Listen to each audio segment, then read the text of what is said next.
একটি অবাধ, সুষ্ঠু, নিরপেক্ষ ও সুন্দর নির্বাচনের জন্য নির্বাচন কমিশন প্রতিজ্ঞাবদ্ধ এবং এবার আর দিনের ভোট রাতে হওয়ার কোনো সুযোগ নেই বলে মন্তব্য করেছেন প্রধান নির্বাচন commissioner AMM Nasir Uddin. Voter তালিকা হালনাগাদ ও ত্রয়োদশ জাতীয় সংসদ নির্বাচন উপলক্ষে সকালে ময়মনসিংহ সিটি কর্পোরেশন মিলনায়তনে ওই অঞ্চলের নির্বাচন কর্মকর্তাদের সাথে মতবিনিময় সভায় একথা বলেন সিইসি। আঞ্চলিক নির্বাচন কর্মকর্তা শাহিনুর ইসলাম প্রামাণিকের সভাপতিত্বে সভায় উপস্থিত ছিলেন ময়মনসিংহ অঞ্চলের সব অতিরিক্ত আঞ্চলিক নির্বাচন কর্মকর্তা, জেলা নির্বাচন কর্মকর্তা সহ সংশ্লিষ্ট কর্মকর্তারা।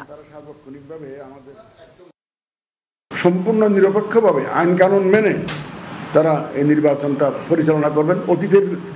অতীতের যেগুলো হয়েছে এগুলো আর যাতে পুনরাবৃত্তি না হয়, সেটাই আমার লক্ষ্য এবং আমার কর্মকর্তারা সেই লক্ষ্যে একদম প্রতিজ্ঞাবদ্ধ। তারা এই গত ভোটার ডেতে এই ওয়াদা করেছেন।